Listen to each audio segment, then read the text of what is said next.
Javier, ¿tú vas a decir algo o comienzo yo por decir algo que nos preocupa a todos, y es que ha fallecido Segifredo Orbegoso, un académico de número, una persona notable, un abogado muy querido, natural de Trujillo, que ha vivido además muchos años en la libertad. Cada vez que hemos ido allá, él siempre nos ha dispensado tiempo, esfuerzo y además organizaba mucho eventos de ese tipo. Es una lástima que perdamos a un miembro como Sigifredo Orbegoso. Lo lamentamos mucho y le damos un más sentido pésame a toda su familia, ¿no? Siendo así, le cedo la palabra a Javier para que comience como moderador. Gracias, Raúl. Buenas noches. Buenas noches. Vamos a tener el foro sobre derecho penitenciario y gobernanza carcelaria. Nos honran con su presencia tres distinguidos profesionales: el doctor Mario Amoretti Pachas, la doctora Susana Silva Hasenbach, el doctor José Luis Pérez Guadalupe. Vamos precisamente a presentarlos para sus exposiciones en ese orden. El doctor Mario Amoretti es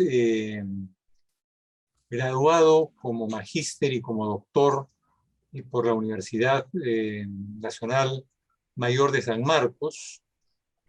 Cursó estudios generales en la Pontificia Universidad Católica del Perú, estudios de letras, y también la carrera de abogacía en la Universidad de San Marcos. Es profesor principal de Derecho Penal y Procesal Penal en San Marcos en post y pregrado. Ha sido profesor de la Universidad de Lima, decano del Ilustre Colegio de Abogados de Lima del 2014 al 2015. En realidad es difícil presentar al doctor Amoretti por su amplio currículum. Ha escrito diversas obras, entre ellas Prisión Preventiva, Violaciones al Debido Proceso Penal, conferencista en universidades nacionales y del extranjero. Ha escrito múltiples artículos y entre las múltiples distinciones que ha recibido en diferentes lugares del país, quiero destacar la condecoración Vicente Morales y Duárez, otorgada por el Ilustre Colegio de Abogados de Lima. El doctor Mario Moretti es además un reconocido abogado del Foro Limeño. Con ustedes dejo al doctor Amoretti. Muchas gracias.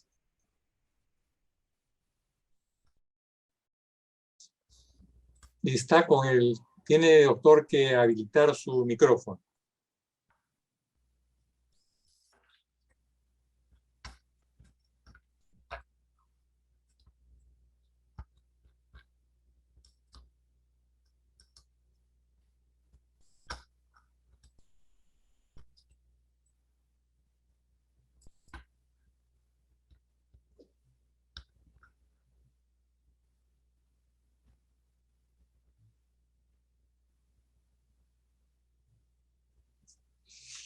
Curiosamente, de acá se ve que el micro sí está prendido. No, está... Apagado. Yo lo veo apagado, sí. Está apagado, efectivamente.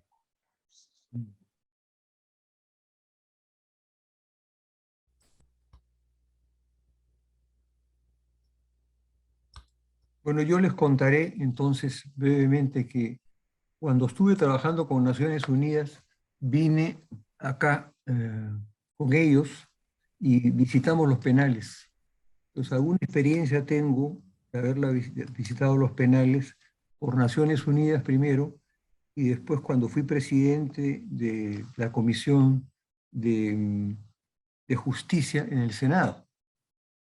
Así que alguna experiencia tengo en visitas simplemente que he hecho a los penales, y me dejaron muy impactado. Mario Amoretti tiene el uso de la palabra. Muchas gracias. Y disculpe.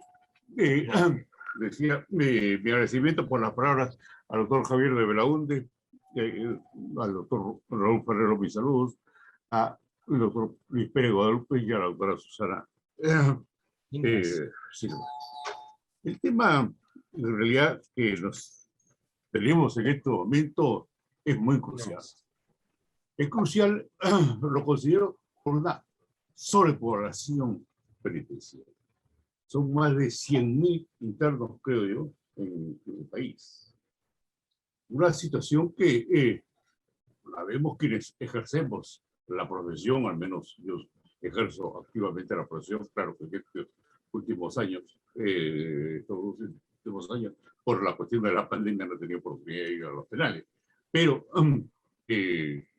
no solamente en Lima, es en provincias.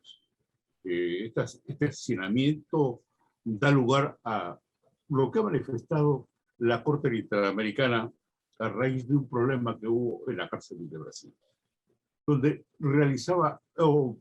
pedía y hacía recomendaciones al Estado brasileño a fin de que se mejore no solamente las condiciones en cuanto al hacinamiento, sino al problema de abuso de la fuerza por parte de algunas autoridades penitenciarias y sobre todo por los mismos internos, que es similar a lo que sucede aquí en el país. La presencia de los conocidos delegados en los pabellones de los centros penitenciarios son los que manejan el interior de la cárcel. Son los que disponen los que respecta, e inclusive hasta los lugares donde deben dormir los internos.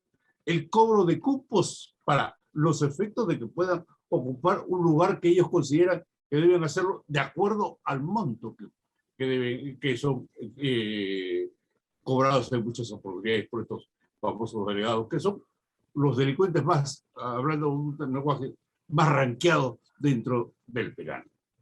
Y el uso de la fuerza por parte de ellos, el uso del tráfico de drogas, el uso de cobrar hasta para que hablen por teléfono.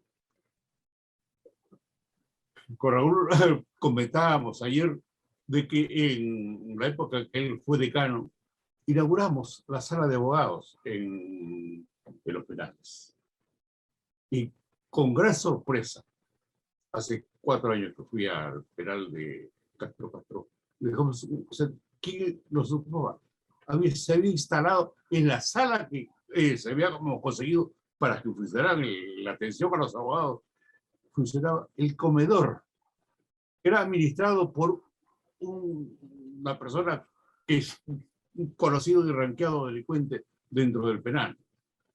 Y ahí teníamos que estar con ellos y lógicamente teníamos que servirnos algo para poder atender allí a nuestros clientes. Esta situación con Raúl recordábamos ayer de que no solamente nos preocupamos para conseguir esta sala de abogados, sino darle el mobiliario, mesas, sillas, y lamentablemente esto no se ha ido quedando en beneficio de los abogados. El problema de salud es un problema muy grave. Digo muy grave porque así lo reconoce la Corte Interamericana.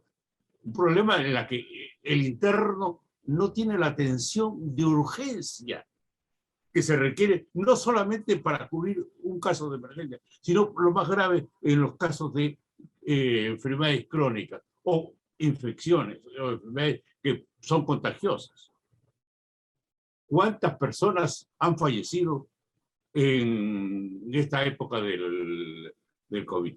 No lo sabemos. Pero sí hubo una tentativa de un motín por parte de los internos ante la carencia de una atención.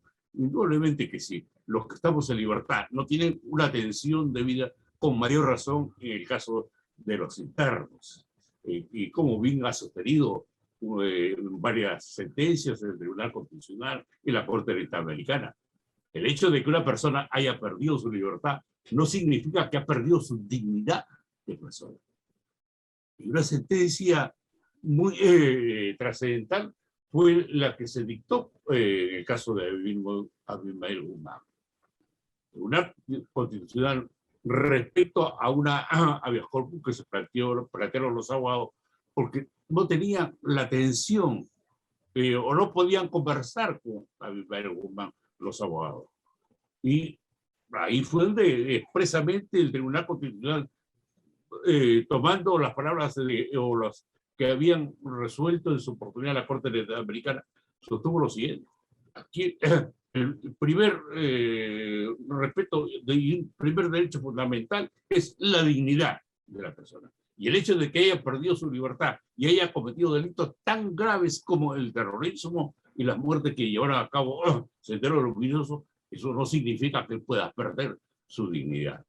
Y vemos nosotros que otro de los grandes problemas que, como lo dice la Corte Interamericana en el caso de Brasil, que no tienen el respaldo, que no tienen una respuesta por parte del Poder Judicial o del Estado.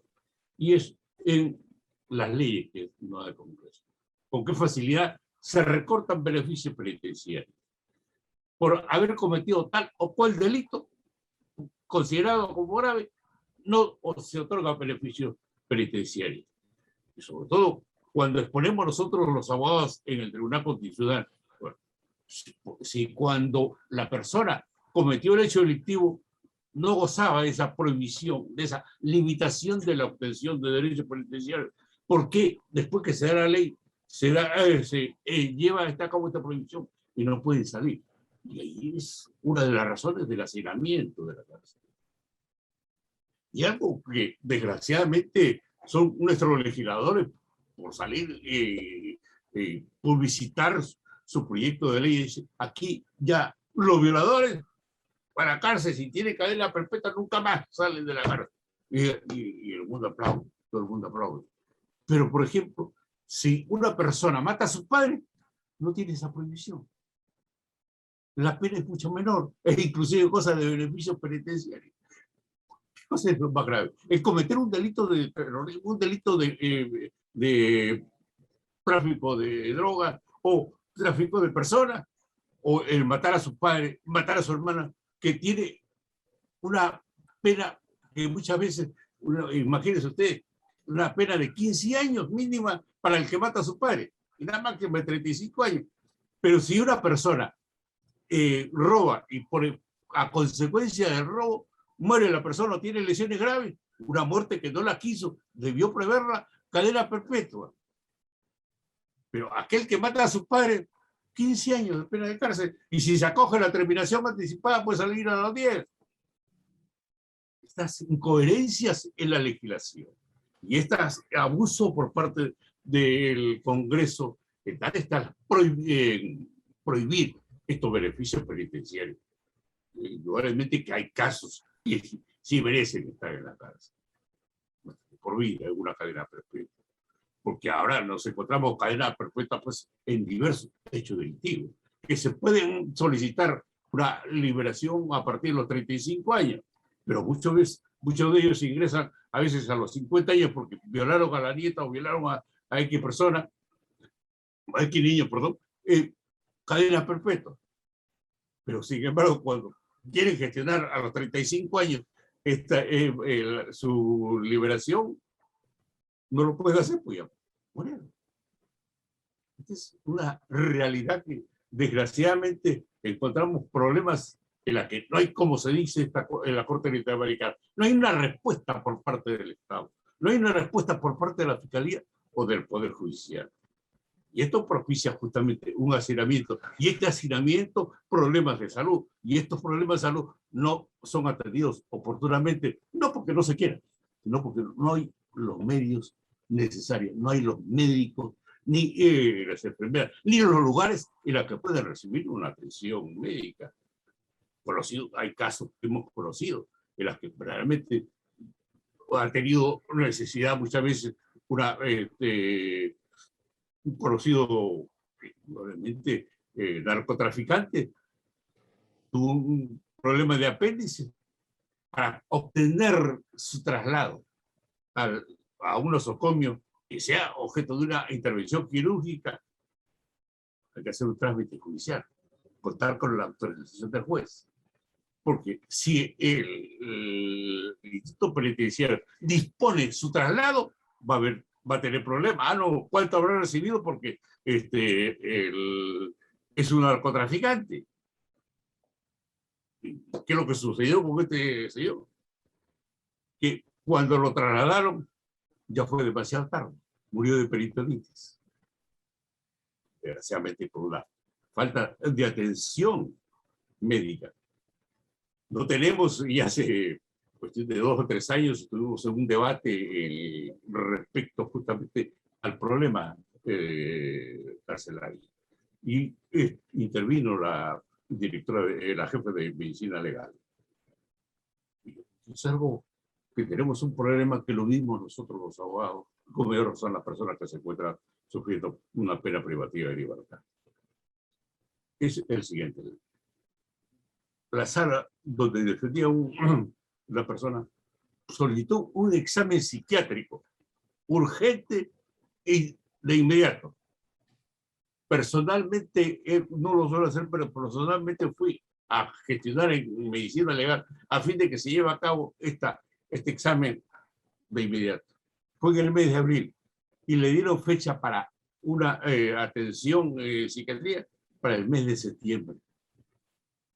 Se tuvo que prescindir de esta prueba, o esta pericia, perdón, y condenarlos en la existencia de esta pericia. Y justamente en este debate en el que intervino un magistrado supremo, intervino el juez de medicina legal, hice mención de esta situación. Y que me dice, ¿qué respondió ella? Doctor, es que tenemos un problema en cuanto al número de psiquiatras. Para todo el país solamente tenemos 7 psiquiatras. Y ahí que nos encontramos que, si bien es cierto, estas personas pierden su libertad porque cometieron hechos delictivos, eso en modo alguno puede significar, como decía anteriormente, la pérdida de su dignidad. Y sobre todo, que si requiere una atención de salud, pues tenemos problemas que hay muchos internos que sufren problemas de psiquiátricos, pero no pueden ser trasladados a un nosocomio especializado, porque si no hay cabida para los que se encuentran en libertad, menos para los que se encuentran privados de su libertad. Brevemente puesto estas situaciones que las vivo y las conozco en el ejercicio activo que llevo adelante en mi condición de abogado. Muchas gracias. Muchas gracias, doctora Moretti. Además de su exposición, le agradezco haberse ceñido al tiempo. Ahora quiero presentar a la doctora Susana Silva Hasenbank. Ella es licenciada en Derecho de la Pontificia Universidad Católica del Perú y magíster en Derecho Aplicado al Desarrollo de la Universidad de Warwick, Inglaterra. Actualmente se desempeña como presidenta del Consejo Nacional Penitenciario. Previamente se desempeñó como secretaria de Integridad Pública de la Presidencia del Consejo de Ministros, cargo en el que condujo el proceso de elaboración del Plan Nacional de Integridad y Lucha contra la Corrupción 2018-2021 y el proceso de adhesión de Perú a las recomendaciones de la OCDE sobre integridad pública. Fue presidenta del Comité de Expertos del Mecanismo de Seguimiento de la Convención Interamericana contra la Corrupción de la Organización de Estados Americanos y representante de Perú ante los grupos de trabajo de integridad y lucha contra la corrupción de la OEA, Naciones Unidas, APEC y OCDE. Es coordinadora del Programa de Compliance y Buenas Prácticas Corporativas de la Universidad del Pacífico y docente en materias vinculadas al compliance corporativo, políticas de prevención de la corrupción e integridad en la Academia Diplomática, la Escuela Nacional de Control de la Contraloría General de la República y el Centro de Altos Estudios Nacionales. Con ustedes dejo a la doctora Susana Silva. Gracias. Muchas gracias, Javier. Un gusto de estar con todos ustedes, con José Luis, con el doctor Amoretti, con el doctor Raúl Ferrero Costa en esta presentación. Yo voy a ceñirme en esta presentación a un PPT que he preparado para que sea mucho más gráficas la información que voy a compartir con ustedes, ¿sí? Ok, aquí estamos.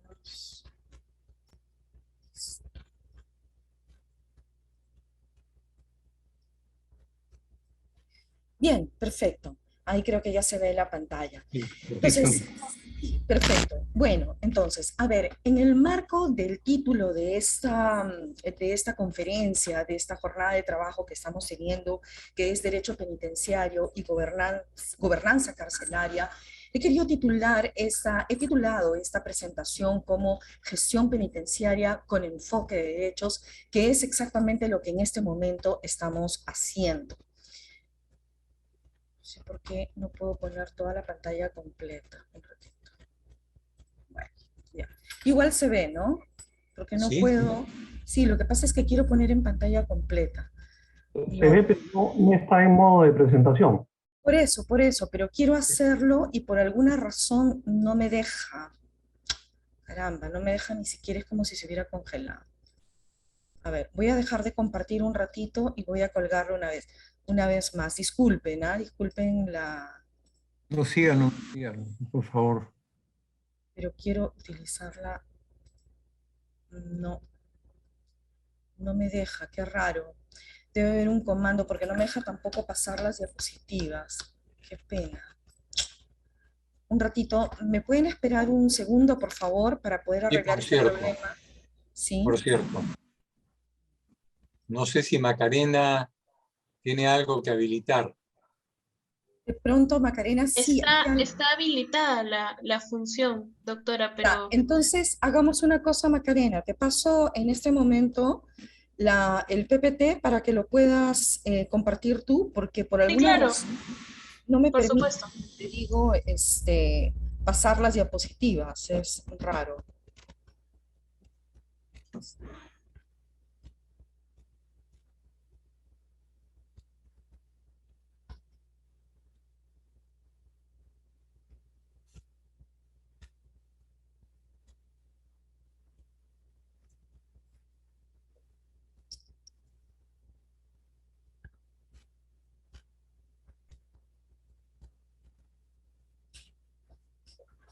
No puedo mover las diapositivas, no se pueden pasar. Voy a pasar. Si sales y primero lo pones ya en modo de presentación en tu computadora y después compartes pantalla. A ver, vamos a hacer eso. En realidad siempre he hecho de la manera como estoy haciendo en este momento, pero no sé por qué no me deja ahora. Los temas Caneron siempre son complicados. No, algo raro. No sé. Dicto. No,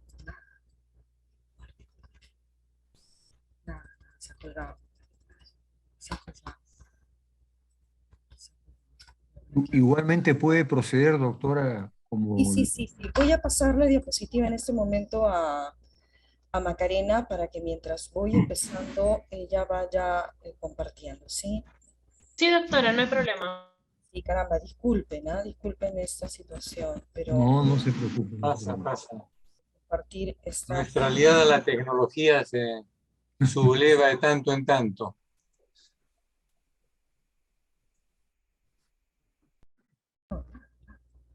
Pero si no renuncia a la tecnología y haga su presentación, que igualmente nos va a parecer excelente, ¿no? Oh, claro que sí. Ya, a ver, te la acabo de pasar, Macarena. ¿Ya la recibiste? Sí, doctora, ya le estoy abriendo. Ok, perfecto, gracias. Entonces, bueno, mientras igual voy a ir avanzando. A ver, en esta presentación, en el marco de del título de la jornada de trabajo de esta conferencia, que es Derecho Penitenciario y Gobernanza Carcelaria, he decidido enfocar especialmente esta presentación en lo que es la gestión penitenciaria con enfoque de derechos, que es lo que nosotros en este momento estamos haciendo. Gracias, Macarena. Ponte en la segunda diapositiva. Perfecto. En esta de acá. Entonces, yo quería un poco reseñar cuál fue la situación que encontramos al asumir la gestión dentro del INPE, que fue justamente en septiembre del año pasado, del 2020, fue una situación de desgobierno y de crisis institucional sumamente grave.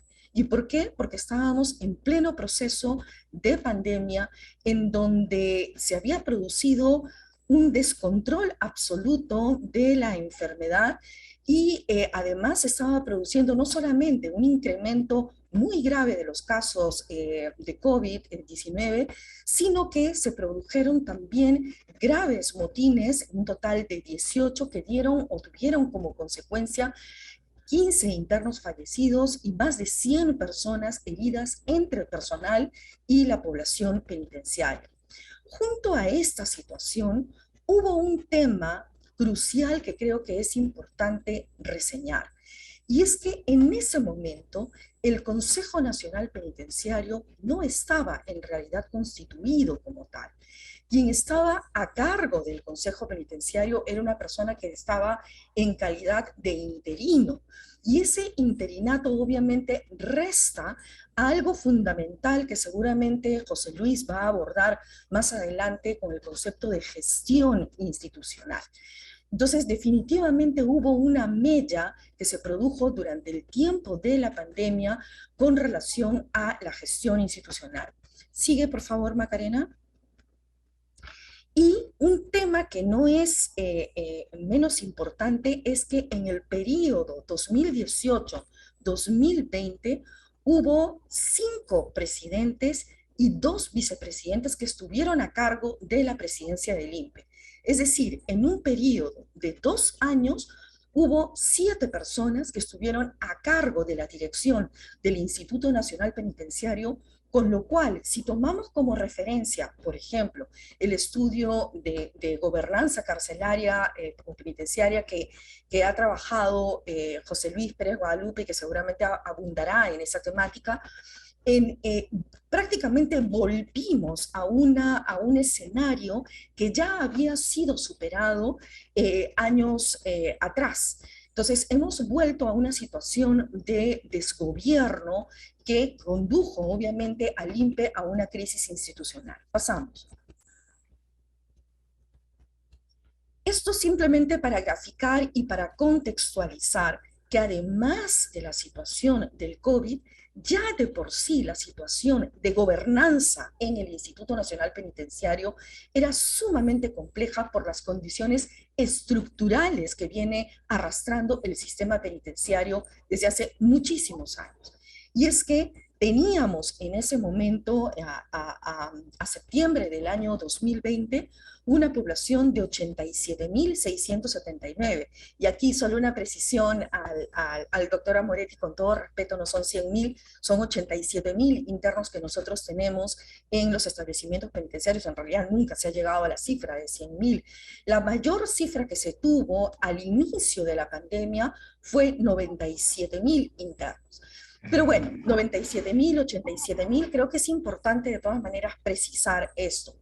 Porque, claro, estamos hablando de que este número de internos se da o están albergados en 69 establecimientos penitenciarios, pero lo grave es que la capacidad de albergue es de 41.200 internos, con lo cual reportamos una tasa o un porcentaje de hacinamiento de 103, lo cual ciertamente no coadyuva, no facilita, no genera las condiciones para desarrollar una adecuada gobernanza carcelaria.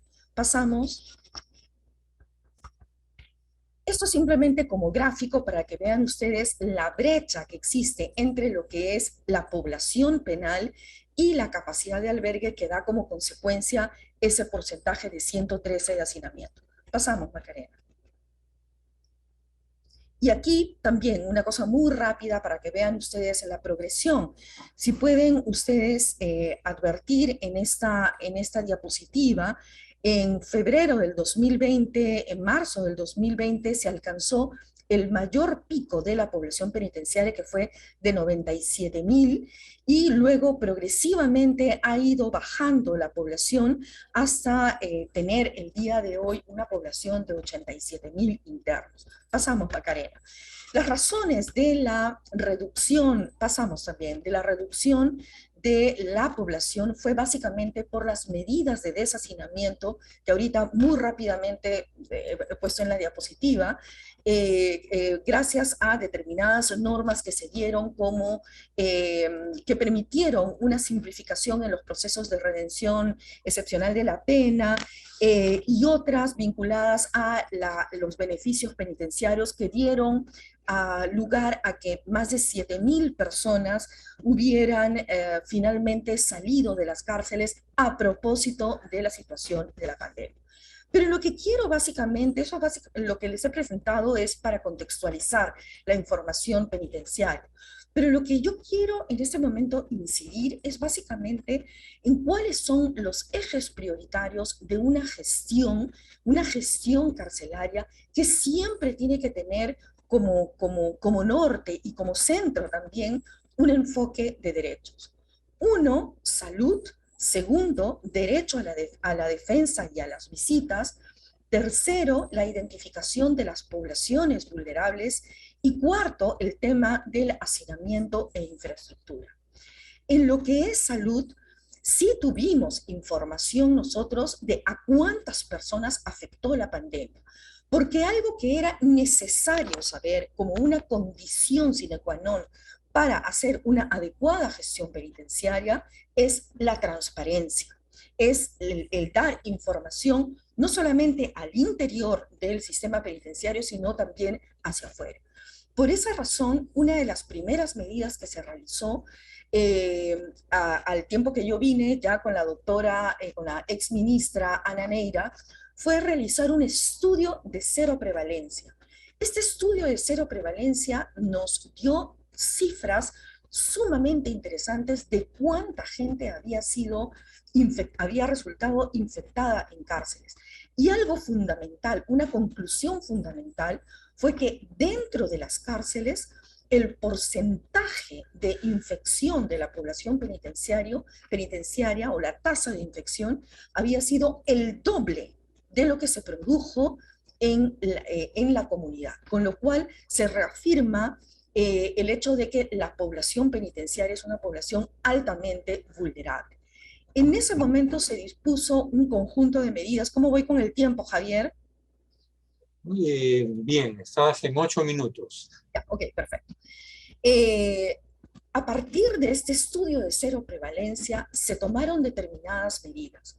Y una de esas medidas fue el fortalecer la participación de los comandos COVID. Y los comandos COVID es una excelente muestra de cómo es que se debe lograr una gestión carcelaria, una gobernanza carcelaria sobre la base de la participación de los internos, obviamente con las autoridades y con los directores de penal. Y eso fue lo que se hizo, promover la participación, la generación de la responsabilidad de los internos en el cuidado propio frente a esta pandemia. Yo creo que entre muchos factores que se dieron y que han dado lugar a que hoy día, en la segunda ola, la cifra de muertos y de contagiados haya disminuido sustancialmente, esta fue una de las medidas que ha tenido un porcentaje muy grande en la determinación de ese resultado. Y digo esto porque si comparamos el número de fallecidos que se tuvo en la primera ola, 446, en la segunda ola, a pesar de ser más mortífera y más letal, hemos tenido solamente 27 fallecidos. Sé que solamente no es lo más adecuado, teniendo en consideración que son vidas humanas, pero la reducción en el número de personas fallecidas fue sustancial. Y una de las causas para que tuviéramos ese resultado fue precisamente la gestión participativa que se tuvo entre la alta dirección del INPE, en este caso del despacho, con los propios directores de los penales y la participación de los internos, a través no solamente de sus delegados, sino de los delegados, no solamente los delegados que los representan para temas X, sino básicamente los delegados de salud, ¿ok? Entonces, eso es un punto que es importantísimo resaltar. Lo otro es que, bueno, ya hubo un tema de gestión, de coordinación, de apertura para lograr que hubieran vacunas, que hubiera vacunación, que hoy día ya se ha logrado en el caso de la población, de los trabajadores penitenciarios, al 100%, en el caso de la población penitenciaria, vamos en un 86-87% de la vacunación, que es bastante bueno. Pero también... disculpe, doctora, esa es la primera vacuna. No, doctor, son las dos vacunas. Ah, 86% con las dos vacunas. Qué bien, qué bien.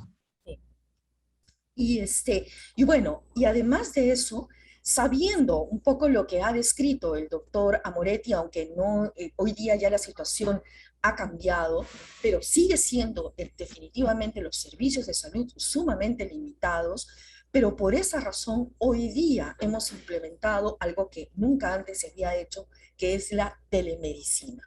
Y la telemedicina hoy día, que está implementada en 48 establecimientos penitenciarios, nos está permitiendo ampliar la cobertura de atenciones de salud para la población penitenciaria.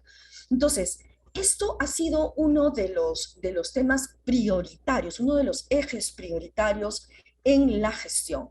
Y en lo que se refiere al derecho a la defensa y a las visitas, sí, es cierto, se limitaron las visitas de los familiares y de los abogados durante la pandemia. Los abogados se abrió en determinado momento, pero al mismo tiempo, contemplando el derecho constitucional que hay respecto al derecho a la defensa, es que inmediatamente se implementaron videollamadas. Hoy día las videollamadas han reemplazado a las visitas presenciales, son visitas virtuales y se aplican y viene funcionando en todos los establecimientos del país. Eso nos ha permitido también evitar desde septiembre hasta la fecha del 2020 a la fecha, que no hayan motines. Y tengo el enorme gusto de decirles que desde que estoy no ha habido un solo motín, una sola reyerta, y en gran medida es por estas medidas, estas políticas, estas acciones que se han desarrollado, que tienen como hilo conductor básicamente la comunicación, el diálogo, la transparencia con los internos que saben y confían en este momento de la gestión que se viene haciendo. Otro punto indispensable, no voy a referir mucho tiempo en esto, aunque es sumamente importante, es la identificación de las poblaciones vulnerables, que tenemos muchas, como por ejemplo las personas que provienen de pueblos originarios, campesinos, indígenas, las personas afrodescendientes, las que tienen discapacidad física y mental, incluidos los inimputables, y además de ello la población LGTBIQ+, la población adulto mayor, las mujeres y niños. ¿Y qué es lo que hemos hecho? En primer término, identificar quiénes son, cuántos son. Y a partir de ello, todo un conjunto de medidas a efectos de garantizar que sus derechos sean satisfechos. En el tema de hacinamiento e infraestructura, sí hay un gran problema que no hemos podido nosotros abordar, y tengo que ser sumamente honesta, pero por un tema de pandemia, un tema de que se congelaron algunos proyectos de inversión pública. Sin embargo, lo que hemos hecho es reordenar a la población penitenciaria para optimizar la capacidad de albergue, lo que ha significado mover de un penal a otro para generar espacios donde se tengan mejores condiciones la población y sobre todo orientados a favorecer a las poblaciones vulnerables. Macarena, ¿pasamos? Y estos son los pilares de gestión, o sea, los ejes acabo de mencionar, pero el cómo es que hemos hecho esto, un punto indispensable ha sido la comunicación de las políticas a los funcionarios y personal penitenciario. Esto no es algo que sale de la cabeza de quien les está hablando, sino que son políticas que responden a medidas modernas de gestión penitenciaria y que han sido compartidas y trabajadas con los altos funcionarios del INPE, y poco a poco eso va también llegando a todos los servidores del INPE y saben exactamente cuál es la política que se tiene hoy día. Lo otro ha sido la presencia permanente en penales. Y digo presencia permanente mía, de la gente que me acompaña en la gestión, inclusive durante la pandemia.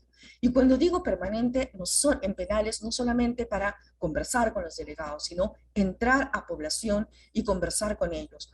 ¿Por qué? Porque este diálogo, esta presencia, les ha generado una sensación de que sus autoridades están con ellos, están trabajando con ellos y para ellos. Y obviamente, al saber también que hay una política de transparencia, ha generado una adecuada legitimidad dentro de la función. Y otro tema importante es el diálogo no solamente con la población penitenciaria, y fomentar también el diálogo de los funcionarios que están a cargo de los penales con la respectiva población, su respectiva población, sino también la generación de canales de diálogo permanentes con otros interlocutores que son claves: familiares de los internos, Defensoría del Pueblo, iglesia, consulados, organizaciones no gubernamentales que brindan un apoyo a la población penitenciaria. Y con ellos hemos trabajado de la mano, inclusive poniendo a consideración de muchos de ellos algunas medidas que debían adoptarse o se han adoptado. Esto de la mano siempre del énfasis en la primacía del principio de autoridad. A veces, por el hecho de ser mujer, también como que piensan que la autoridad no va a ser tan férrea como si fuera un hombre, y eso no es así y ellos lo saben bien. No solamente la población penitenciaria, sino también los trabajadores penitenciarios. Al primer problema que existe, la medida más drástica para efectos de que genere ejemplaridad para los demás. Entonces, esto también es indispensable desde la perspectiva de la gobernanza penitenciaria. Por favor, Macarena, pasamos. Y obviamente todo ello acompañado de transparencia, ¿no? Una política de transparencia muy estricta, ¿ya? Y con, obviamente, reconocimiento de personas honestas que acompañan en la gestión. Todo esto ha generado una legitimidad respecto de todas las medidas que se han adoptado. En otros países me han comentado y me dicen cómo no se ha levantado la población penitenciaria después de 1 año y 8 meses de no tener visitas. ¿Por qué? Porque se ha estado permanentemente conversando con ellos, yo misma conversando con ellos, delegados, con la misma población, y que entiendan cuál es la razón de las medidas que se han adoptado. Y finalmente, el respeto de los internos. Se ha generado todo esto, el respeto de los internos hacia la gestión. Algunas personas también me dicen, ¿no tienes miedo de entrar a un penal? Y yo siempre digo, si saben que uno es honesta y que actúa bien, muy difícilmente van a ir contra uno a hacerle daño, e inclusive los propios internos a uno lo terminan protegiendo, ¿no? Pasamos, Macarena. Entonces, bueno, aquí está graficado de otra manera lo que acabo de decirles, los elementos que tienen que darse, que son condición indispensable en la gobernanza penitenciaria. No los voy a mencionar, ya los he referido: información, diálogo, transparencia, interacción permanente, coherencia en el desempeño de la función, celeridad, principio de autoridad, y todo ello para generar una adecuada gobernabilidad dentro de los penales, que es lo que hasta la fecha hemos logrado consolidar. Pasamos. Estamos con problemas de tiempo, Susana, ¿ya? brevísimo, con esta voy a terminar, y es que no puedo dejar de mencionar el tema de corrupción, porque sabemos claramente que la corrupción es uno de los principales problemas que existen, no solamente en el país, sino específicamente en el sistema penitenciario. No voy a detallar las formas más recurrentes que ustedes las conocen seguramente, cobros para beneficios penitenciarios, el mangueo, como se le conoce a los peajes, en fin, y que todo esto genera un riesgo enorme a la seguridad penitenciaria. Pasamos Macarena, y hoy día algo que hemos hecho y que no se había trabajado antes es el tema del poligrafiado al personal. Hemos incorporado, entre varias otras medidas, el polígrafo para aquellos directores o subdirectores o jefes de seguridad de todo el sistema penitenciario. Toda aquella persona que es nombrada en una resolución presidencial que lleva mi firma, tiene que pasar de manera satisfactoria por el polígrafo. Entonces, esta es una forma, no es concluyente el polígrafo, no es absoluto la certeza que pueda ejercer o dar el polígrafo, pero sí es bastante útil, entre otras medidas que hemos implementado. Y finalmente, y con esto ahora sí termino, es que estamos hoy día trabajando muchísimo en lo que es la inteligencia penitenciaria. Esto es algo crucial en otros países, de tener a la inteligencia penitenciaria como un componente esencial de la gestión penitenciaria, a efectos de determinar posibles reyertas, posibles situaciones irregulares, desorden, pero también corrupción. Y hoy día estamos trabajando de la mano con el Sistema Nacional de Inteligencia para efectos de que se incorpore la inteligencia penitenciaria dentro de este sistema. Pasamos, creo que esta ya es la última diapositiva, ¿sí? Y bueno, los resultados, telemedicina, el reinicio progresivo hoy día de las visitas de familiares, el sistema integrado de visitas virtuales que han sido sumamente positivas y que hoy día nos permiten tener la tranquilidad de tener los 69 penales con situación económicas, presupuestarias sumamente difícil, con hacinamiento, sí, pero están tranquilos los penales. Gracias, disculpen que me haya extendido en el tiempo. Muchas gracias, Susana. Muy interesante conocer la gestión actual del INPE. Pasamos ahora a la exposición de José Luis Pérez Guadalupe. José Luis es profesor investigador de la Escuela de Posgrado de la Universidad del Pacífico, vicepresidente del Instituto de Estudios Social Cristianos y consultor de la Fundación Konrad Adenauer, doctor en Ciencias Políticas y Sociología por la Universidad de Deusto, máster en Administración y Habilidades Directivas por Centrum EADA de Barcelona, máster universitario en Criminología por la Universidad del País Vasco, magíster en Antropología y licenciado en Educación por la Pontificia Universidad Católica del Perú, licenciado canónico y magíster en Sagrada Teología por la FT-PSL, licenciado en Ciencias Sociales por ILADES, Pontificia Universidad Gregoriana.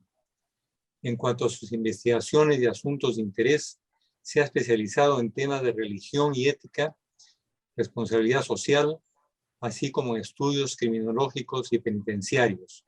Autor de una docena de libros sobre política, movimientos religiosos, seguridad ciudadana y ejecución penal. Expresidente del Instituto Nacional Penitenciario y exministro de Estado en el Despacho de Interior. Dejo con ustedes al doctor José Luis Pérez Guadalupe. Estás con el micro apagado. José Luis, estás ahora sí. Muchas gracias, Javier y Raúl, por esta invitación de la Academia Peruana de Derecho. Muy contento de compartir esta mesa con el doctor Mario Amoretti y con Susana Silva, que nos conocemos hace muchos años y valoro tremendamente la labor que tiene ahora a cargo del INPE. Yo voy a compartir pantalla, si me permiten, para... quiero saber si se puede ver. Creo que estamos. Sí, doctor. Perfecto.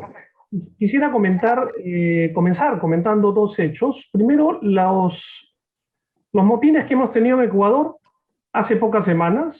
Hace 2 semanas, 64 muertos, y hace un mes, 124 muertos. Y al mismo tiempo compartir que yo conozco Lurigancho. La primera vez que entré a Lurigancho fue el segundo sábado de mayo del año 86. Entonces, en esos 35 años, ya se imaginarán, algo conozco de penales. De hecho, conozco todos los penales. Y lo que voy a referir es justamente cómo hemos ido avanzando desde esa época del 86, cuando en Lurigancho habían 5.000 presos y no había policías dentro de la cárcel. ¿Y cómo se organizaban 5.000 presos sin policías? Bueno, y eso trata mi libro Faites y Atorrantes, justamente. Y de hecho que hemos mejorado. Y de eso quiero ver el lado positivo, si se quiere, el vaso medio lleno y no solo medio vacío. Entonces, quisiera indicar un poco en lo que me voy a basar en esta ponencia. Y estos libros también se pueden bajar, están, digamos, a la mano de todos. También Macarena los va a compartir también en el chat. Este libro que acaba de salir, que es Ejecución de la Pena Privativa de Libertad en el Perú, Derechos Humanos, que lo he escrito con Lucía Nuñovero, con quien estoy trabajando ahora en estos libros, que es este libro, Sistemas Penitenciarios y Ejecución Penal en América Latina. Yo lo recomiendo. 500 páginas donde hace una radiografía muy buena de todo el fenómeno en América Latina, y publicado por la Fundación Adenauer y Tirando Blanche. Segundo, también este libro que va a salir el próximo año, justamente que estamos escribiendo con Lucía, ya lo hemos terminado, Derecho Penitenciario de la Universidad Católica en la colección esencial del derecho. Y en tercer lugar, y aquí ya me voy centrando en el tema de gobernanza carcelaria, es este artículo, Towards a Governance Model of Ungovernable Prisons, que acabamos de publicar. Toda esta bibliografía de este año en la Catholic University Law Review, que justamente hablamos de cómo, digamos, gobernar penales ingobernables para América Latina. ¿Okay? Acaba de salir también en la revista, es una revista que está indexada, está en la lista de la Web of Science, o sea que es de las mejores revistas a nivel internacional. Y finalmente, este tema de gobernanza carcelaria justamente lo abordamos en el Congreso del ASA del 2019 en Boston, donde presentamos, y de ahí nace justamente esta categoría para América Latina sobre gobernanza carcelaria. Dicho esto, y quisiera indicar, y leo un poco el artículo y el material que he presentado.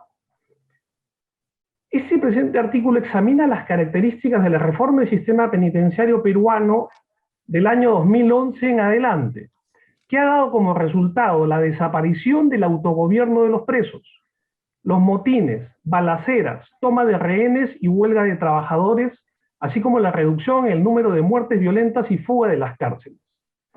No nos damos cuenta, pero desde el 2013 desaparecieron los motines en los penales peruanos. Hasta ahora, salvo justamente lo que nos ha contado Susana, los 2 primeros meses de la pandemia, que se manejaron muy mal en el gobierno de Vizcarra, siendo ministro de Justicia Fernando Castañeda. Pésimo manejo que ha traído como consecuencia, como bien ha señalado Susana, 18 motines en un mes, 15 fallecidos, 108 heridos, y al final tenemos 446 internos fallecidos y 46 empleados penitenciarios en esa primera ola.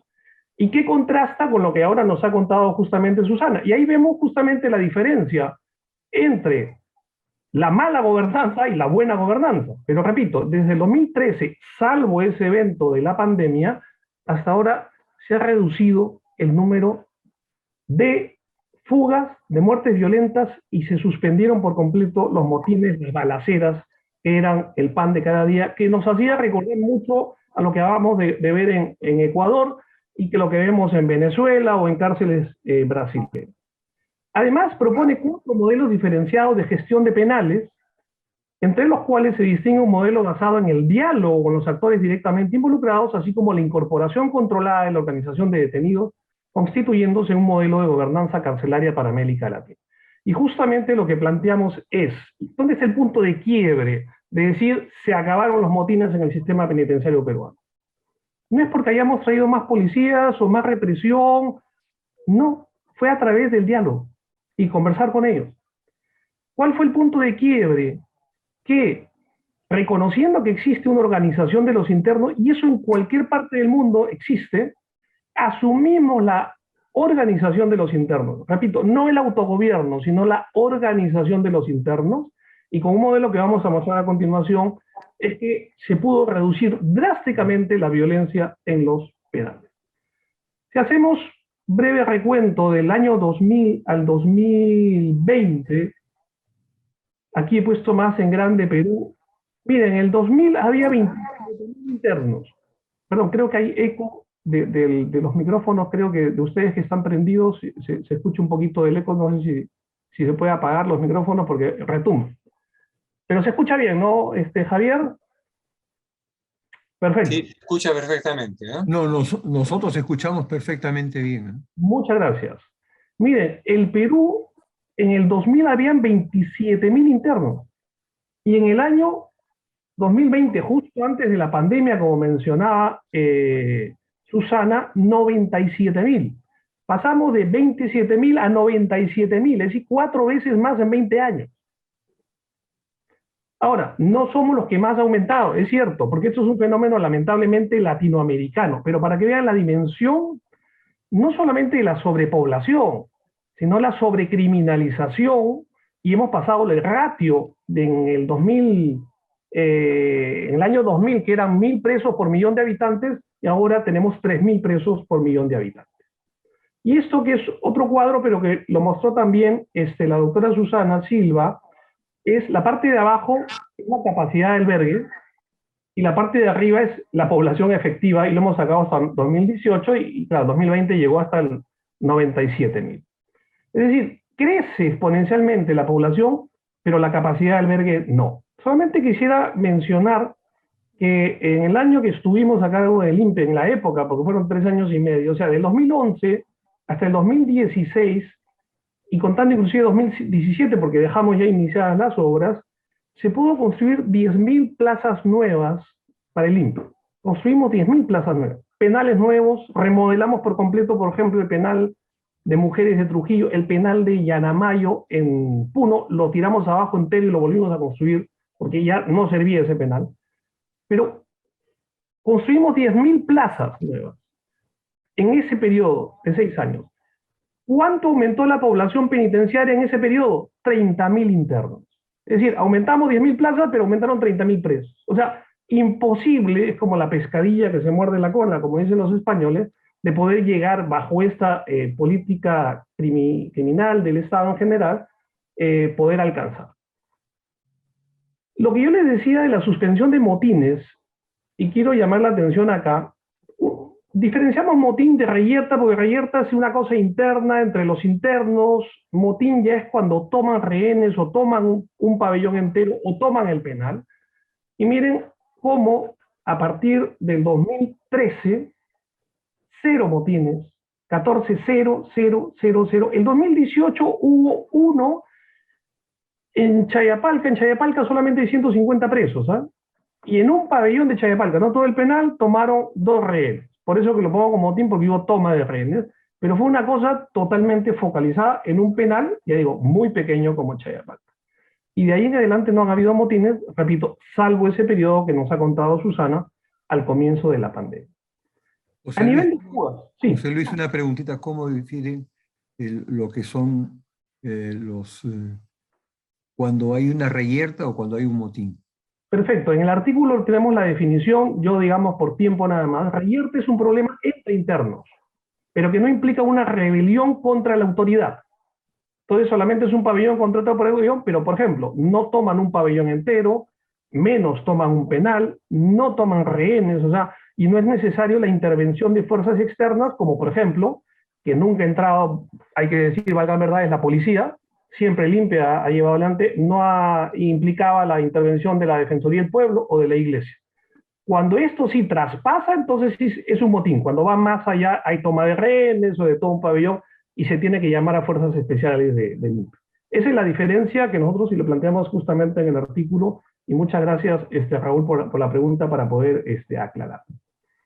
Gracias. Fuga en el sistema penitenciario. Quiero llamar la atención, no sé si se puede ver el cursor, del 2005, la fuga de un penal, miren, 19, 38, 33, 33, 58, 9, 18, 38, 0. En el 2013, 0 fugas de un penal del Perú, y eso fue histórico, nunca más se repitió. Al año siguiente, 3, 1, 9, 5, 7, bajó considerablemente. Quiero indicar, para aclarar, cuando hablamos de un penal, que lógicamente dicen, oye, sí es obvio que sea de un penal. No, no es tan obvio, porque también hay fugas fuera del penal, que básicamente son en las diligencias judiciales o en las diligencias hospitalarias. O sea, también, y eso sí, pero también se redujo. Miren, en el año 2018 no hubo ninguna fuga de un hospital o del juzgado, ¿ok? Y también bajaron drásticamente el número de fugas. Eso solamente para indicar cómo se pudo controlar también el tema de fugas. Ahora, comparemos 2005 con 2007, perdón, con 2018, que hubo 7. 19 fugas con 33.000 presos indica que es una fuga por cada 1.768 internos. Es muy diferente a 7 fugas con 90.000 internos, que es una fuga por cada 13.000 internos. O sea, la ratio también, lógicamente, no solamente bajó en números absolutos, sino en números relativos.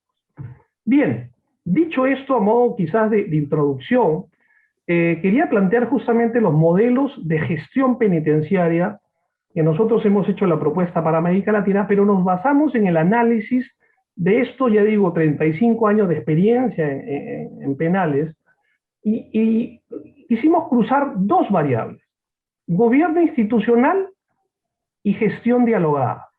Y muy bien también lo ha planteado Susana Silva, y ya vemos los resultados en su corta gestión. Cuando hablamos de gobierno institucional, voy a poner de lo peor del sistema hasta lo mejor del sistema. Es decir, si tenemos menos gobierno institucional y menos gestión dialogada, ¿qué tenemos? El autogobierno de los detenidos, que es Lurigancho en los años 90. Repito, no había policías dentro del penal y tampoco agentes penitenciarios. Recordemos que cuando hubo la huelga penitenciaria duró 5 años que los del INPE no podían entrar a los penales hasta el año 92. Entonces, los internos tenían la llave de su celda, la llave de su pabellón, ellos se protegían, todo era a base de los internos, y los policías solamente se limitaban al perímetro. Ese es el peor escenario cuando no hay gobierno institucional y no hay diálogo. Los internos dominan y tienen el autogobierno. Subimos y vemos, por ejemplo, gobierno institucional máximo, pero no hay gestión. Por ejemplo, el control total de la institución es el modelo Chayapalca. No se dialoga con los internos. Es decir, es control máximo.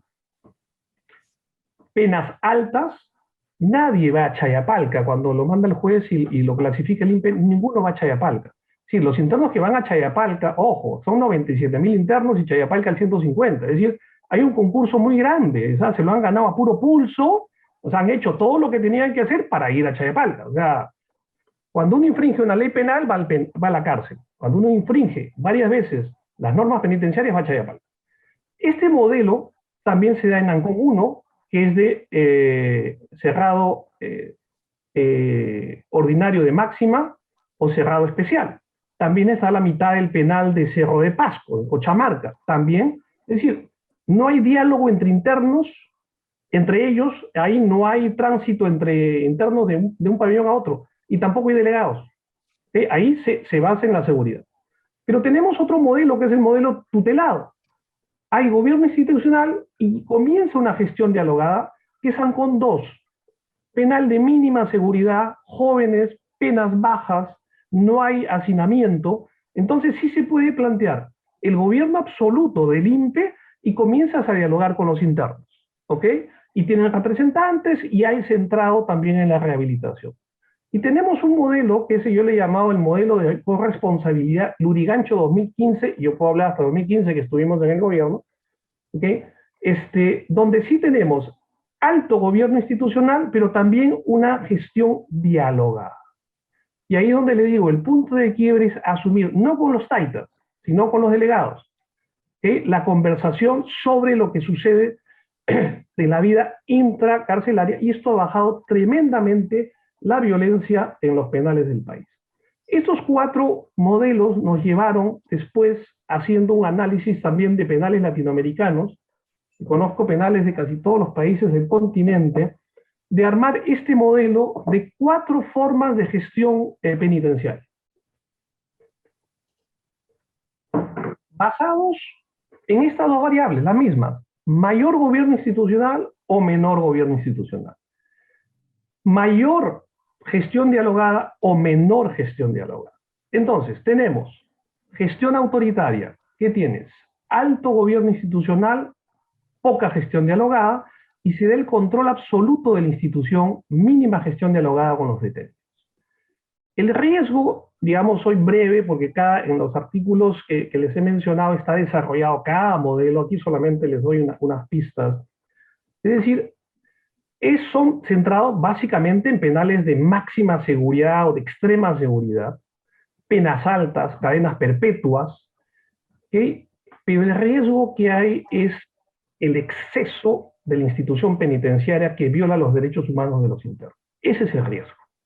¿Hay la seguridad? Sí, pero también esa seguridad, cuando no hay diálogo o no hay supervisión, puede llegar justamente a cosas que ya hemos visto en otros tiempos y en otros países también.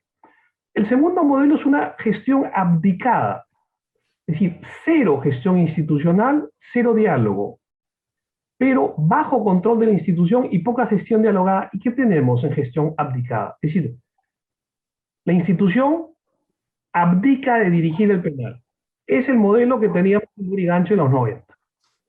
Y eso lo he visto, pues no en penales enteros, puede ser un pabellón, lo he visto en cárceles de Brasil. Me acuerdo mucho cuando visité la de Porto Alegre con el director de la cárcel y le dije, vamos a entrar a ese pabellón, y me dijo, no. Le digo, pero a ver, yo vengo de un penal con 10.000 presos, aquí hay 3.000, o sea, me dijo, no, você fica doido, no, por seguranza, me dijo. Bueno, le dije, pero a ver, señor, usted director, ¿usted entra a ese pabellón? Me dijo, no, ni hablar. Ah, bueno, si usted no entra, pues yo tampoco voy a ser loco de entrar. Ya, ese pabellón lo manejan los internos. Pero eso también me pasó en una cárcel de máxima de seguridad de Uruguay. Dijo, no, yo quise entrar también, dijo, no, el patio es de los internos, no de los empleados. Bueno, entonces es cuando la institución abdica la gestión de pabellones o del penal entero y lo deja ahí sí al autogobierno de los internos, y es lo que tenemos pues en Ecuador, lo que hemos visto. Y pongo Ecuador, discúlpenme, porque es el caso más reciente. Podría ser Perú de hace unos años, o Brasil, o Venezuela, o El Salvador, o qué sé yo, donde hay metralletas, o sea, hay ametralladoras, granadas, pistolas. Era muy parecido, y Susana recordará cuando ella era vicepresidenta del INPE y Wilfredo Pedraza presidente, que en el año 2005 nos entregaron, yo iba con mi iglesia y con Monseñor Stroman, 2 sacos de armas en Lurigancho, en signo de paz. Ametralladoras, pistolas, granadas, eso era lo que había. Cada pabellón tenía su arsenal. Ahora ya no. Y si lo tienen, está bien fondeado, y si lo tienen, ya está oxidado, porque ya hace 9 años que no lo usan. Entonces, esta es la gestión abdicada, ¿ok? Totalmente contraria a la autoritaria. Tercer lugar, gestión aparente.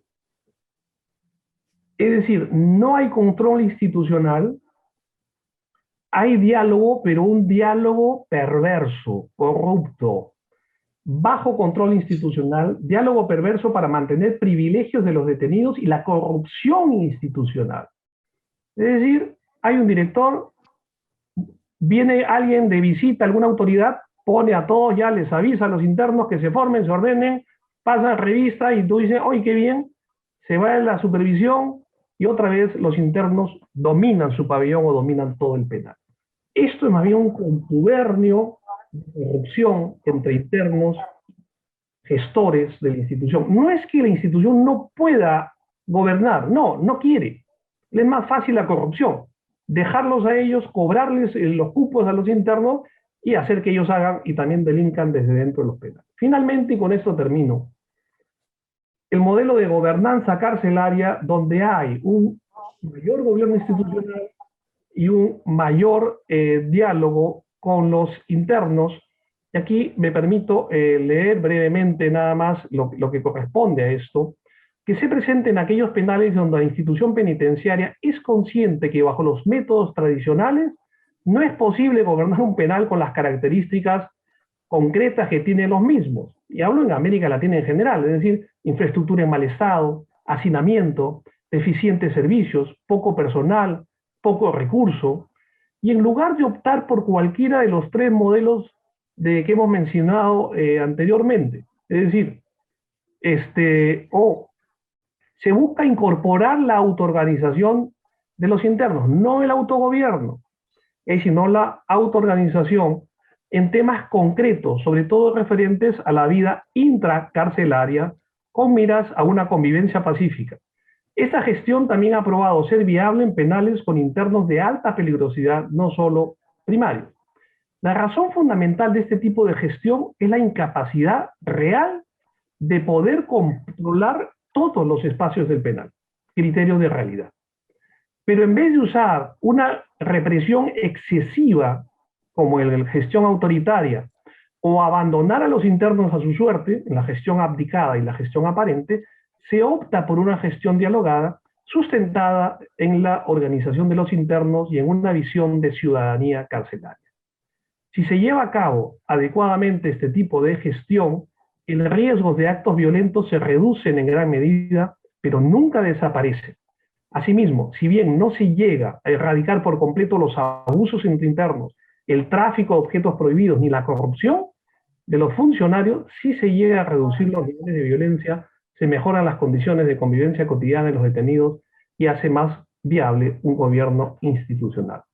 Termino con una idea, creo que estoy bien de tiempo todavía, Javier. Felizmente no te escucho, Javier, o sea que puedo seguir. No, hay una, tiene una segunda ronda. Ok. Ya está excedido de tal manera que... Termino con una idea nomás, que es gobernanza carcelaria no la estamos proponiendo como ideal, sino como objetivo intermedio. Mientras nuestras instituciones penitenciarias no sean capaces de llegar, lógicamente, a un gobierno total, con personal penitenciario, con presupuesto, con infraestructura, creo que una alternativa viable para reducir grandemente los niveles de violencia en nuestros penales es a través de esta gobernanza carcelaria, y creo que lo ha demostrado muy bien Susana Silva con la gestión actual comparada con la gestión anterior en épocas de pandemia. Bueno, muchas gracias. Muchas gracias, José Luis. Realmente muy ilustrativa, interesante la intervención. Tenemos ahora una ronda de 5 minutos para cada uno. Comenzamos con el doctor Amoretti. Muchas gracias. En principio quiero hacer una aclaración. Cuando dije 100.000 internos en todo el país, fue porque un congresista salió hace poco a manifestar. No vi ningún cometido sobre este particular. En segundo lugar, esta ley o estas disposiciones que se dieron a nivel de gobierno de Vizcarra, en las que se iba a descongestionar las cárceles, se dictaron diversas medidas para conseguir que abandonen la cárcel 30.000 presos. Y una de las disposiciones que era bastante lamentable fue en la que aquellos que estaban sufriendo una detención, condena por pago de pensiones alimenticias, se dijo lo siguiente: que van a salir en libertad 3.000 internos que estaban retenidos por pensión alimenticia. ¿Sí? Pero previamente tienen que pagar lo que deben y pagar lo que han dejado de abonar en los meses que han estado presos. Si se le mandas a la cárcel a una persona por no haber pagado durante 1 año, 2 años, y luego está 6 meses, 8 meses preso, además de lo que originó su detención anterior, se le va a exigir que pague en los meses que estuvo en la cárcel. Es algo que no tiene ningún sustento lógico, de mucho menos jurídico. De tal manera de que, como ha manifestado la doctora, De los 30.000 que nos ofrecieron, solamente salieron 7.000. Tenemos nosotros una recomendación que le haría a usted, doctora, es lo siguiente, y he visto en más de una oportunidad, es que tanto la sala o los acuerdos de un acuerdo plenario y sentencias de, un acuerdo plenario respecto a que se dieron leyes, 3 leyes consecutivas a partir del año 2013, respecto a conceder determinados beneficios a los que se aplicara la ley que estuvo vigente en el momento en que no había ese impedimento para que salieran de la cárcel. Debe tomar en consideración la ley que estuvo vigente en el momento en que se cometió el hecho delictivo. Pero sin embargo, yo he visto 2 procedimientos de asesores legales en los centros de provincia, la que dice, no, hay esta prohibición y no se aplica. ¿Para qué se dieron leyes? Desgraciadamente nos encontramos nosotros con esta situación en la que hay una, como ha dicho los pregones, una sobrecriminalización. Es algo increíble que por cuestiones políticas o coyunturales se llegó al extremo de que aquellos que no defienden la corrupción ni la corrupción y cosas por el estilo, pero tenemos que ser realistas porque va contra la independencia del juez. Se dicta una ley en la que dice, aquellos que han cometido delitos de corrupción y merezcan una pena de 4 años, deben ir a la cárcel porque les corresponde pena efectiva. Esto no puede ser, porque va contra la independencia del Poder Judicial. Y se le aplica esta pena, por ejemplo, en el delito de colusión simple, cuando no afectaron el patrimonio del Estado. ¿Por qué mandar a la cárcel solamente para salir a los medios de comunicación y decir, vamos a combatir la corrupción? No, pues, y esto nos da lugar a una sobrecriminalización y sobre todo una congestión inmanejable en el centro penitenciario. Porque el incremento de en las cárceles es justamente porque quienes deben ir no van y quienes verdaderamente deben estar en libertad es todo lo contrario. Esta situación yo creo que hay que tomarlas en cuenta. No hago mención de que es responsabilidad del Instituto Penitenciario y la felicito por las medidas que se vienen tomando. Y sobre todo porque no se le da el presupuesto al Instituto Penitenciario. No tiene la logística, no tiene el personal, no tiene médicos. Ahí le falta, como dice la doctora, tiene que ingeniarse para ver cómo salir de estos problemas. Mi agradecimiento a la Academia Peruana de Derecho y desde ahora un feliz cumpleaños para mañana para la doctora Susana. Gracias. Ah, caramba. Qué bien informado, qué bien informado. Estábamos en las vísperas. Sí. Muchas gracias, doctora Moretti. Entonces, por 5 minutos, la doctora Hasselman. Muchas gracias, Javier. Gracias por el saludo, doctora Moretti. Y a ver, yo creo que en estos 5 minutos quisiera reflexionar junto con ustedes respecto de las cárceles. Normalmente en las sociedades y en la nuestra también se ven a las cárceles como simples depósitos de personas. Van a la cárcel y nos olvidamos de lo que pasa ahí. Y yo creo que es un concepto totalmente equivocado. Las cárceles son espacios vivos que están dentro de una comunidad y se relacionan con la comunidad, desde la perspectiva sanitaria de salud y desde la perspectiva de la seguridad ciudadana.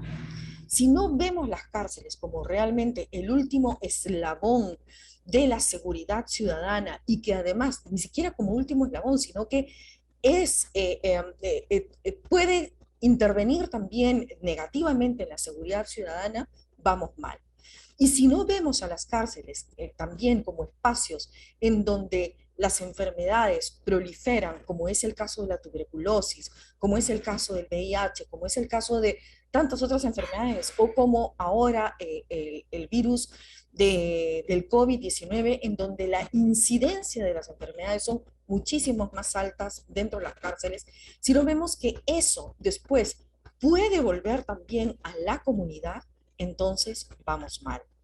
Entonces, definitivamente concuerdo con lo que dice el doctor Amoretti en el sentido de que nuestras sociedades, y no solamente son la peruana, sino en general todos, nos hemos olvidado de lo que hay en las cárceles y solamente la miramos cuando, como comentaba José Luis, suceden hechos como el de Ecuador hoy día, que han declarado también emergencia, están tomando medidas drásticas y poniendo como prioritario en sus programas para el año 2022, o en Brasil en otros tiempos también de crisis sumamente fuertes. Entonces, la lección que deberíamos nosotros adoptar es que no tenemos que esperar a una pandemia para dar normas de deshacinamiento. Creo que tenemos que tener necesariamente políticas de deshacinamiento, sí, mucho más agresivas. Efectivamente, que no nos den 7.000 internos o 7.000 personas fuera, sino que deberían ser más. O lo otro es construir muchísimas más cárceles que demandan obviamente recursos más altos. Entonces, aquí, en la misma línea de lo que ha dicho el doctor Amoretti, o sea, tenemos que reflexionar y apuntar mucho más respecto de la política criminal que nosotros queremos para nuestro país. Ok, queremos penas altas y queremos más gente en las cárceles. Bueno, eso tiene que tener un correlato económico, presupuestal en la generación de más cárceles. Porque si no lo tenemos, entonces tenemos que cambiar y replantear esa situación. Entonces, la tarea es muy, muy, muy grande en realidad. No debería el sistema penitenciario, digamos, estar en una situación de buscar otras alternativas o buscar distintas alternativas para realizar una adecuada gobernanza carcelaria, sino que tendrían que estar las condiciones adecuadas, estructurales, para realizar una gestión que finalmente redunde mucho mejor en la seguridad ciudadana de nuestro país. Gracias. Muchas gracias, Susana. José Luis, por 5 minutos. Termino con 2 párrafos nada más. El primero de este libro de Derecho Penitenciario que va a salir el próximo año en la Católica. Ahí poníamos que el derecho penitenciario es una rama del derecho sobre la cual no abunda literatura académica en el Perú. Ello puede considerarse consecuencia o fiel reflejo de la falta de capacidad que ha mostrado el Estado peruano para estructurar adecuadamente la ejecución de la pena privativa de libertad en nuestro país. Ciertamente, pocas áreas jurídicas como el derecho penitenciario muestran tan marcadas disonancias entre lo legislado en los códigos y la realidad de lo efectivamente aplicado, en este caso, de las cárceles peruanas. Eso sobre el derecho penitenciario y ahora sobre gobernanza carcelaria, este párrafo que es justamente los 2 temas de la ponencia de hoy que nos han convocado gracias a la Academia Peruana del Derecho. El modelo de gobernanza carcelaria que nosotros hemos hablado ciertamente implica un cambio de mentalidad de los funcionarios, la incorporación de los internos como actores de la gestión pacífica de los penales y su proceso de reinserción, la confianza entre funcionarios e internos, alineamiento de visiones sobre el objetivo de la cárcel y mucha paciencia. Más que centrarse en una cuestión de normas o estructuras, dicha gobernanza recae en una gestión dialogada en la cual la institución penitenciaria no cede su autoridad ni responsabilidad, sino más bien hace que los otros actores asuman su propia corresponsabilidad dentro del funcionamiento de las cárceles. El primer paso para ello es el reconocimiento de los internos como seres humanos con derechos y deberes, y con capacidad de coadyuvar a los objetivos de la prisión. Y en segundo lugar, el involucramiento de los empleados penitenciarios, no solo como agentes de seguridad, sino como agentes de rehabilitación. La gobernanza carcelaria, pues, parte de una visión de los centros de reclusión como comunidades rehabilitadoras y no como instituciones castigadoras. Como versaba uno de los lemas de la reforma penitenciaria peruana, si tratas a los internos como presos, te van a responder como presos. Si los ves y los tratas como personas, te van a responder como personas. Gracias. Bueno, Gracias, José Luis. Bien, antes de dar la palabra a nuestro presidente, quiero agradecer mucho la intervención de los tres expositores. Nos hemos beneficiado de la experiencia y las reflexiones del doctor Amoretti. Nos hemos beneficiado también de la información de Susana Silva, que viene desarrollando esta función tan importante y que creemos que es una ocasión que no debemos dejar pasar para felicitarla y agradecerle por un servicio tan importante a la nación y a todos los ciudadanos.